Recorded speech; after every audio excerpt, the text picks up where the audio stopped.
Welcome and thank you. My name is Matilde, and this is When the World Split.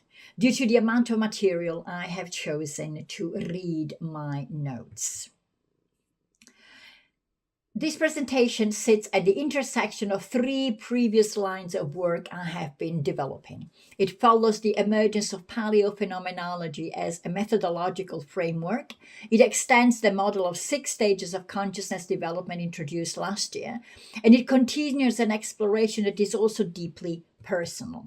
The personal dimension is substantial and cannot be fully compressed into this format, and for that reason, I have placed it elsewhere in a detailed and comprehensive philosophical memoir available on my website.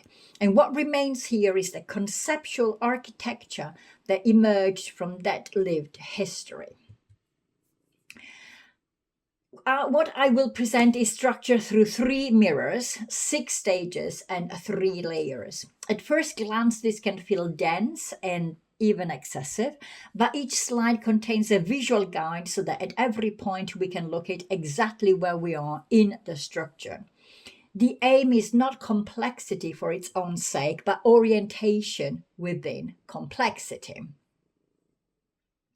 So we begin at the beginning, the initial condition of unawareness, a state that could be described as Edenic, not in a theological sense, but in the sense of undivided immersion.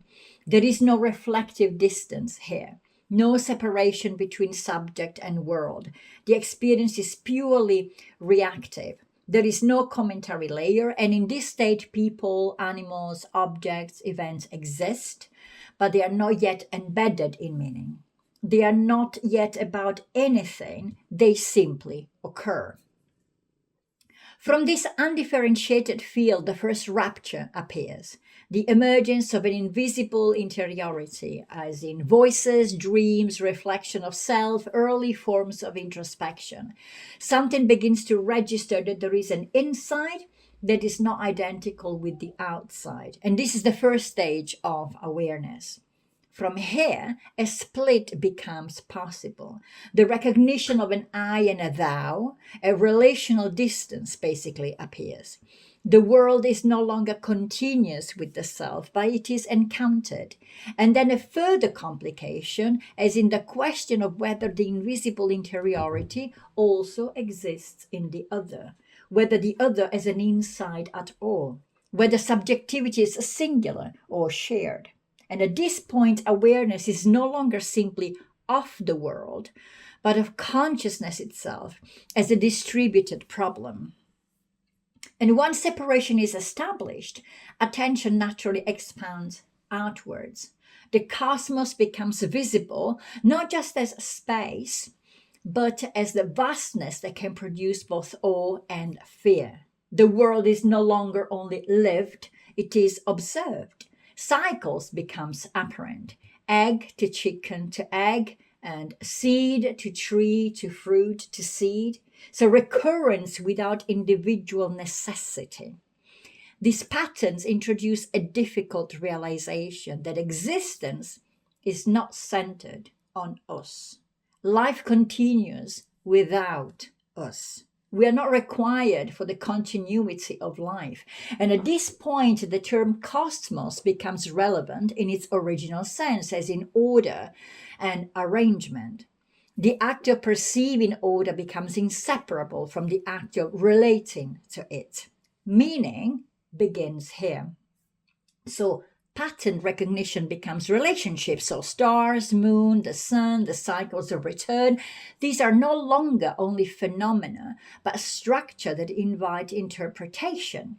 And from this arises a second movement, which is signification. Significare from the Latin is the impulse to leave a mark. This is not decoration, it is an ontological insistence, a declaration that something has been here, that presence has occurred. The image here of La Pasiega cave becomes important as one of the earliest articulation of this impulse in my own research, as in markings, repetition, inscription into stone. Not representation in the modern sense, but existential trace. To leave a mark is also to demarcate space. And from demarcation comes imagination.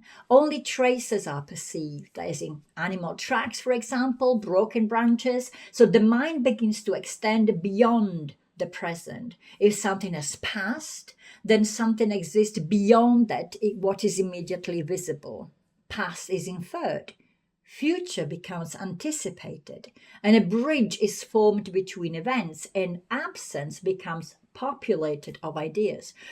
And this is the beginning of narrative consciousness or storytelling. At this point, I like to introduce a hypothesis that the emergence of consciousness may have been accompanied by neurological phenomena such as migraines or light flashes. Up to here, nothing new. So these internal visual events may have mirrored external patterns, particularly serpentine traces in nature.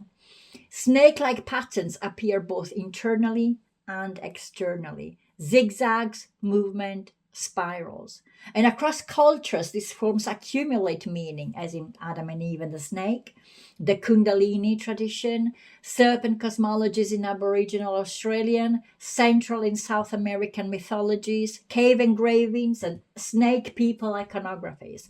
Whether literal or metaphorical, the resonance is persistent. At a certain point, lived experience itself becomes narrative. There is a personal anecdote I want to add here involving a chapel, a phone call, and a sequence of synchronistic events. So I'm a rustling chapel, Dan Brown, and I received a very, very bad phone call. And so rustling is absolutely ruined for me. And over the following weekend, I'm reading something else from Dan Brown, and I received another nasty phone call. So I immediately think, wait, synchronicities, but why didn't I include cats and coffees, which were both present at both times? Because meaning is selected, not discovered. Objects don't arrive already ordered into story. They are arranged into coherence by the perceiving mind. And this marks a shift. So from layer one of just simply raw events, people, and objects onto layer two. Layer two here is the domain of meaning making. It is where we live most of the time. It is where patterns become systems, systems become theories, and theories become institutions. It is where church, state, football, science, and identity structures emerge. Layer two is organizing, is labeling, is categorizing, is stabilizing, but it is also where we attempt to resolve the discomfort of separation. So we construct explanations in order to justify existence. We create frameworks to hold the experience of being divided. It is the domain of addiction, in a broader sense, of course. So attachment to external validation, to certainty, and to explanations. It is also the domain of the 1,000 traumas and their repetition, where unresolved tension circulates through systems of meaning that never fully resolve it. As a psychotherapist myself, this appears as the landscape of multiplied narratives attempting to repair a fundamental fracture. It is the person who becomes dependent on feeling better, getting healthy, thin, younger, or simply perfect. Yet, alongside this, another movement persists. There have always been those who suspect that layer two is not final, and that beneath meaning system there is something else, a pull towards something prior. Throughout history, this appears as quest structures, the knights seeking the grail, searches for the fountain of youth, exploration of unknown territories labeled terra incognita, and spiritual migration, scientific discovery, mythological wandering, or even psychological crisis and very dark nights of the soul. Or, like my dad's cousin here in Brazil during the Petroller's expeditions in 1931. These also are people like my clients who repeatedly tell me that therapy does not work for them. or us as PhD researcher, the external map, remember, always carries an internal dimension. The unknown is never purely geographical, it is existential, and it is definitely ontological. And this is where layer 3 becomes relevant. Layer 3 is not another system of meaning. It is not a better explanation. It is a shift in register. It is the domain of non-dual recognition. It is tattwamasi, mysticism, unity, the sense that what is sought is not outside but within the structure of awareness itself. It's not an object to be found. It is a condition of recognition. And in this sense, the feeling of lack, of incompleteness, of restlessness is not an error. It is evidence of orientation towards this layer. However, historically, when such experiences are translated then back into layer 2, they become systems, doctrines, and institutions. The immediacy of the experience is converted in a repeatable structure. Ritual replaces events. If we repeat the Last Supper every Sunday, we might experience what they did some 2,000 years ago. So explanation replaces the encounter. And from this translation, of course, conflict emerges. Competing claims of truth, competing system of access, competing authorities over what the experience means. And at the core of this, there is one single structural wound, which is the wound of separation. The recognition that something sees and something is seen.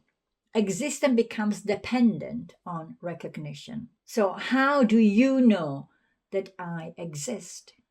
Because you see me. How do I know that I exist? Again, because you see me. How does anything exist? Because it is witnessed. Even in Jungian language, the psyche can be described as dividing itself in order to witness itself. So God dividing itself in order to be seen by what he has divided into existence. Consciousness requiring reflection in order to confirm itself, and it is what I call a divine mitosis. So across scales, the logic remains consistent. Recognition requires separation, and separation produces the desire for return. And this is why attempts to repair the wound through external structures such as religion, ideology, psychotherapy, relationship, and addiction, etc., reproduces the very separation that they seek to resolve.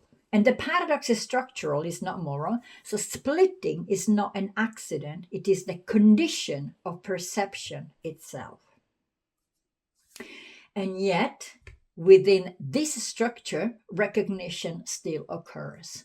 In this three-way mirror between the self, the other, and the world, or God, early human beings, and us now in 2026, what is seen is not simply fragmentation, but reflection.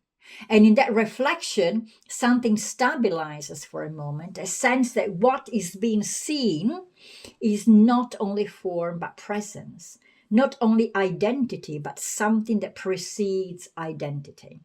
And in that moment, whether framed as early consciousness, divine self-awareness, or contemporary subjectivity, the same recognition occurs. What sees is also what is seen. And maybe what we see is God. Thank you. I've been Matilde, and this was When the World Split, bibliography, philosophical memoir, and on the website. And the link is below in the description of this video. Thank you and bye!